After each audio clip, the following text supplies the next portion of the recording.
അധ്യായം 113 അൽ ഫലഖ്. മക്കയിൽ അവതരിച്ചത്. ഫലഖ് എന്നാൽ പുലരി അഥവാ പ്രഭാതം എന്നാണർത്ഥം. പുലരിയുടെ രക്ഷിതാവായ അള്ളാഹുവോട് ശരണം തേടാൻ പഠിപ്പിച്ചിട്ടുള്ളതുകൊണ്ടാണ് ഈ അദ്ധ്യായത്തിന് ഇപ്രകാരം പേർ നൽകപ്പെട്ടത്. ബിസ്മില്ലാഹിർ റഹ്മാനിർ റഹീം. ഖുൽ അഊദു ബിറബ്ബിൽ ഫലഖ്. പറയുക, പുലരിയുടെ രക്ഷിതാവിനോട് ഞാൻ ശരണം തേടുന്നു. മിൻ ശർരി മാ ഖലഖ്. അവൻ സൃഷ്ടിച്ചിട്ടുള്ളവയുടെ കെടുതിയിൽ നിന്ന്.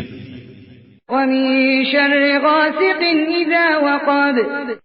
ഇരുളടയുമ്പോഴുള്ള രാത്രിയുടെ കെടുതിയിൽ നിന്നും. വമിൻ ശർരി നഫ്ഫാസാതി ഫിൽ ഉഖദ്. കെട്ടുകളിൽ ഊതുന്ന സ്ത്രീകളുടെ കെടുതിയിൽ നിന്നും.